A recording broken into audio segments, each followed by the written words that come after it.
नमस्कार, आप देख रहे हैं इंडिया न्यूज का digital platform India news national. मैं हूं आदित्य चौहान। आज की सबसे बड़ी जो सियासी खबर रही वो खबर है गुजरात के मुख्यमंत्री विजय रूपाणी का इस्तीफा। ये इस्तीफा उन्होंने अचानक दिया, प्रेस कॉन्फ्रेंस की और अनाउंसमेंट कर दिया कि मैं गुजरात के सीएम पद से इस्तीफा देता हूं। और उन्होंने ये इस्तीफा जो गुजरात के गवर्नर हैं उनको सौंप दिया। अब सवाल ये उठा कि आखिर ये इस्तीफा उन्होंने क्यों दिया।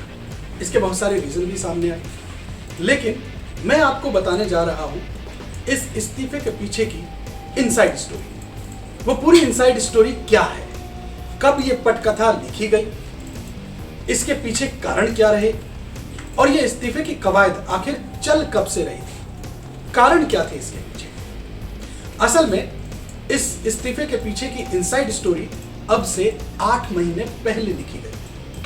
जनवरी का महीना था, इसी साल अहमदाबाद जनवरी में आरएसएस की बैठक हुई और उस बैठक में आरएसएस ने बाज़ाब्ता जो रूट लेवल है, जमीनी स्तर, छोटे से छोटे कस्बे, गली मोहल्ले, बूथ लेवल से जानकारी ली कि आखिर बीजेपी की परफॉर्मेंस क्या है, बीजेपी के नेताओं की परफॉर्मेंस कैसी है। तो वहां से एक जानकारी ये निकल के आई कि मुख्यमंत्री विजय रूपाणी वैसे ईमानदार हैं, साफ छवि के हैं, लेकिन वो थोड़ा फैसला लेने में समय लेते हैं। वो कोई मजबूत या ठोस फैसला तुरंत नहीं ले पाते, यानी एक जो मुख्यमंत्री की ठसक होती है उस तरीके के वो मुख्यमंत्री नहीं है।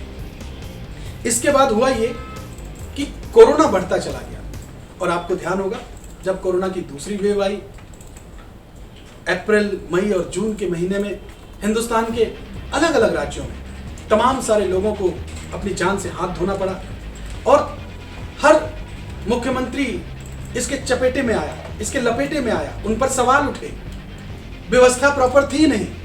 तो गुजरात भी इससे अछूता नहीं रहा, यानी जो अरेंजमेंट थे कोरोना को लेकर के वो गुजरात में भी बहुत अच्छे नहीं थे। यही वजह है वहां पर भी बहुत सारे लोगों ने अपनी जान से हाथ धोया। अब कुल मिलाकर के गुजरात में जो मुख्यमंत्री हैं वो सवालों के घेरे में थे। एक पहले से उनके ऊपर सवाल उठ रहा था कि बहुत मजबूत फैसले लेने वाले मुख्यमंत्री नहीं है, और दूसरा भी सवाल ये उठा कि कोरोना में जो डैमेज हुआ उसको लेकर के भी लोगों के दिमाग में, उनके जहन में एक तरीके से बीजेपी को लेकर के थोड़ा गुस्सा बढ़ता जा रहा था। अब यहाँ एक समझने वाली बात यह है कि गुजरात में विधानसभा की 182 विधानसभा सीटें हैं और पिछली बार जो इलेक्शन हुआ था उसमें बीजेपी को 99 सीट मिली थी और जो मैजिकल नंबर है वो है 92 का, यानी जो पार्टी 92 से ज्यादा सीट जीतेगी उसकी सरकार बन जाएगी। तो बीजेपी के पास जो मैजिकल फिगर है 92 का, उससे सिर्फ 7 सीटें ज्यादा थी, 99। तो बीजेपी अब बड़े फूंक फूंक के कदम रख रही थी कि साहब ये जो गुस्सा है कहीं ये गुस्सा और ज्यादा ना बढ़ जाए।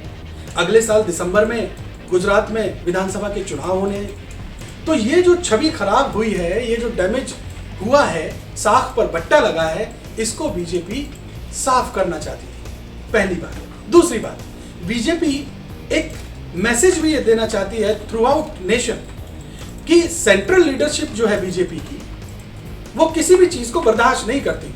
परफॉर्मेंस की फैक्टर है, फिर चाहे मोदी के ही बहुत करीबी नेता क्यों ना हो, उनका बहुत खास क्यों ना हो, अगर परफॉर्मेंस अच्छी नहीं है तो उसे भी हटा दिया जाएगा। विजय रूपाणी राजकोट से आते हैं, प्रधानमंत्री नरेंद्र मोदी के बेहद करीबी माने जाते हैं। जब आनंदी पटेल का इस्तीफा हुआ था 2016 में, उसके बाद इनको मुख्यमंत्री बनाया गया था। 1.5 साल ये तब रहे मुख्यमंत्री और इस बार के नए टेन्योर में इन्होंने 3.5 साल गुजारे हैं। कुल मिलाकर के 5 साल ये मुख्यमंत्री रहे हैं।